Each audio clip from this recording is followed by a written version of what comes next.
안녕하세요. 저는 외국 남자입니다.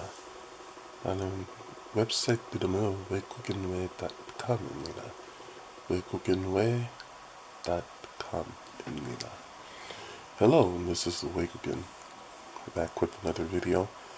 Wanted to first give a shout out to all those who've been contacting me, especially those of you who have been contacting me from Africa. Really appreciate the support and the love that you guys have been showing. So thank you very much for the blog reads and for the questions that you've asked. This video is about a question that I've been asked quite a bit more recently, but off and on over the past few years, and it has to do with how did I have such a good time in Korea? Many people wonder this because so many people want to go to Korea, but they hear so many negative stories about Korea. They hear about Koreans hating black people, Korean people being prejudiced, Korean people just having a hateful attitude. And so people wonder all the time, since I say so many positive things about my time when I was in Korea, how is it that I had such an experience when other people did not? So we'll go into that today. I would say first that some of the concerns that some of you who've contacted me had were concerns that I had as well. There were a lot of negative things that I was told by people who, some were supposedly my friends, but obviously weren't. Others were just people who felt a general concern. And so I was told that the prejudice that people sometimes feel in Korea, I would feel even more because of being a darker skinned black man. I was told that people would point at me, they would stare at me, they would laugh at me, things of that nature. And I'll go more into depth about those things and what actually happened when I was in Korea in a different video. As far as whether or not that happened to me, those of you who read my previous blogs know that that did not happen at all. So, but what is it that set my experience, excuse me, apart from that of those who maybe did feel those things? I would say there's three key areas that I did that made my experience a little bit different from some people. And to be honest, every black person that I've talked to in person that's gone to Korea, gone to Japan, absolutely loves it. So it's not this overwhelming thing that I've seen personally where people just feel like they feel hatred in Asia. So just keep that in mind. But the first thing for me was having an open mind. And that's something that a lot of people don't have when they go to a different country. And maybe you've been this way yourself, or maybe you've had friends like this where they don't want to try new things, they don't want to go certain places, they don't want to follow the customs of the area. So probably the biggest thing that Asian people would find offensive that some American people would do would be to say that I'll go, but I'm not going to take off my shoes at somebody's house. And people, of course, have different reasons for wanting to keep their shoes on. Some people's feet stink. Some people have dirty socks on. Other people have holes in their socks.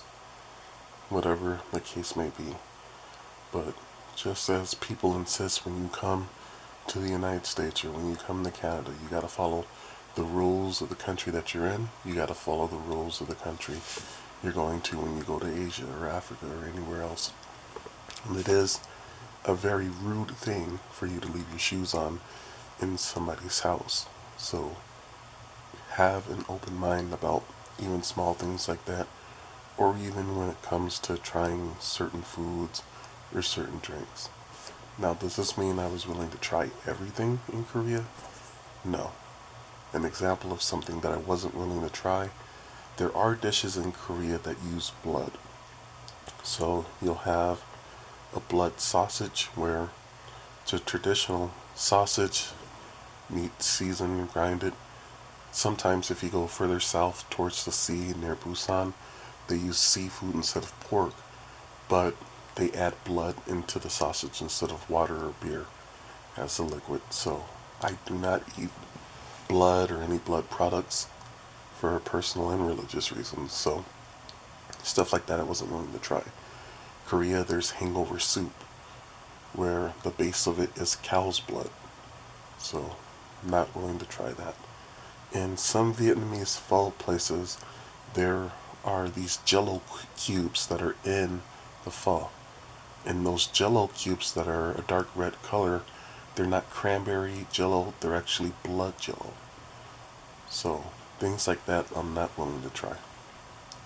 But there were other food items that didn't have any blood or anything weird in it, and people that I saw liked it, suggested I tried it.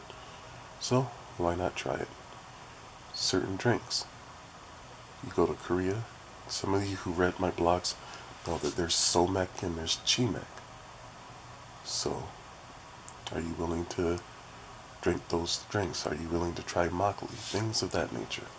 And of course with alcohol, if you have a problem with alcohol, if alcoholism runs in your family, and you're not willing to go down that route, then that's fine. And normally you can explain that to people and they'll respect that. But when you're willing to try things that other people are trying, when other people really want you to have a good time, they think you're going to like something, and you're willing to eat it, then it helps to break down walls, to break down barriers.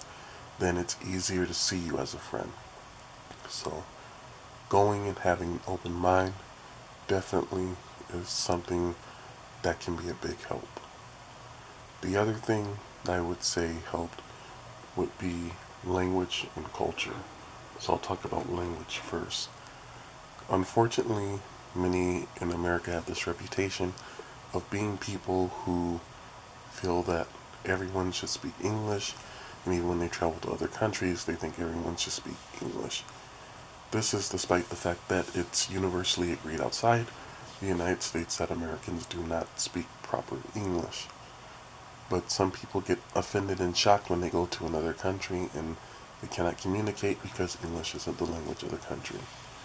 Well, you kind of know that before you even get a plane ticket to go somewhere. As far as English in Korea, there are a number of things that are in English. So when you're riding on the highway, you'll see an exit sign, it'll be in English and in Korean. When you're taking the subway, and there's subway stops coming up, they're normally announced in Korean, English, and Chinese. When you're taking a bus trip, so you're going from one part of the country to another and you're riding a bus, then when you go to a bus stop, they'll make the announcement in English and Korean that you're coming up on the bus stop and you have 15 minutes to do what you need to do at this bus stop. So there are English things, there are people who speak English in Korea. It won't always be the best English, but still it is English. However, when you can go and you can communicate with people in their own language, in the language of the country, it automatically makes people more comfortable. And is it an easy thing? No.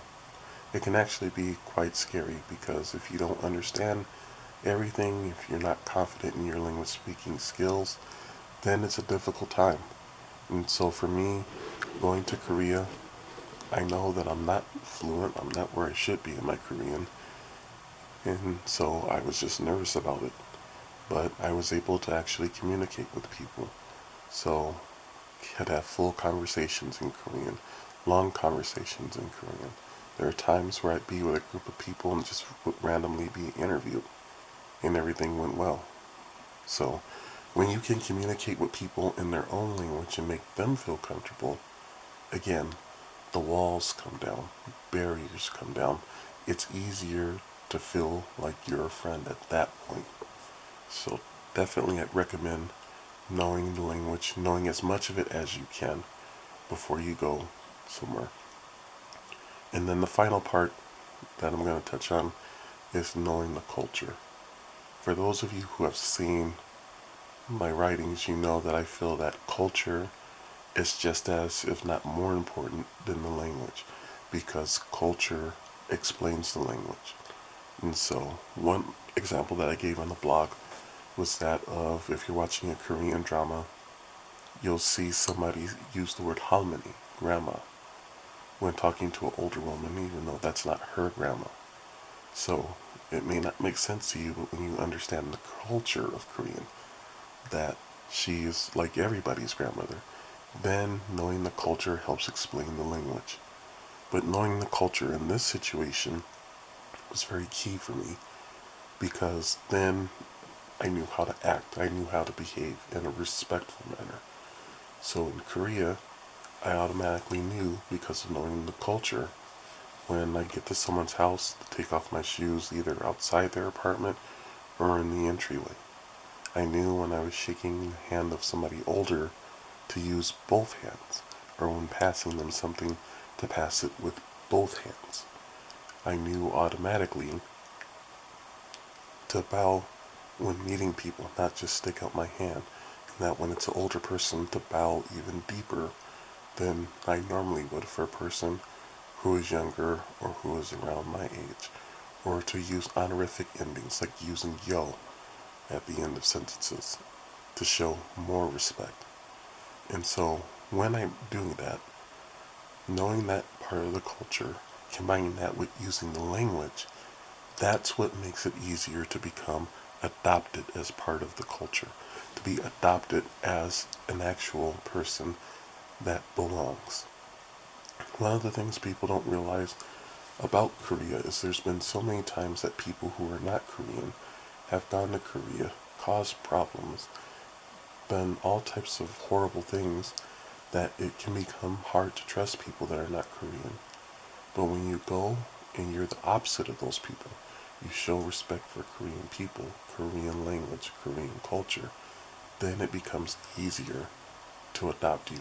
Then, instead of just being a friend, then you become like family and people love you and people care for you and people want to see you happy. And so for those of you that are wondering, that is that when you get to that point, that is when you're at a point where somebody will try to introduce you to someone else as, hey, this is my friend, she's single, she's looking for somebody, you seem like a good guy, why don't you two talk to each other and see what'll happen. That's when you get to that point when you can combine those steps of having an open mind, knowing the language, knowing the culture, then people will do more for you when you go visit. And so it's the same in any culture. It's the same when you go to any country. If you can communicate and show respect, you get shown respect. And that's why so many people that are black love going to Korea and want to move back. And stories have always been of Korean people and black people, for the most part, in China. China, not so much, but in Korea and in Japan, that they do experience some racism, some prejudice when they get there. But it's not because the color of their skin necessarily in a lot of cases. It's because they're not a part of the community. But when people see that they're serious about the language, serious about the culture, serious about everything that's going on and being a part of that, then people start to embrace them and then they're no longer the foreigner. Then that's when all those walls that were up before are completely gone. And that's the key. If you feel afraid because of walls and barriers, some of them might be just walls and barriers in your mind, and some of them might be in other people's mind. But you have to take a wrecking ball to those barriers. You have to take that wrecking ball and knock down those walls. And people have shown time and time again it does happen, it can happen, and it will happen if you follow the right steps. There are numerous stories of people that are not Japanese having successful businesses in Japan and being embraced by the community. Same in China, same in Korea, same in other places. So don't feel like these are things that cannot happen or they're just a fairy tale or a fantasy. These things will happen if you do have an open mind, if you can communicate in the language, and if you do show respect for the culture. So as always, if you have any questions, any concerns, just leave a comment down below. You can leave a comment at my website, WaygookinWay.com, or you can go ahead and email me. contact@WaygookinWay.com. Thank you so much for all the love and support, and I'll talk to everybody in the next video. 정말 감사합니다. 수고 많으십니다. 안녕히 계세요. 예.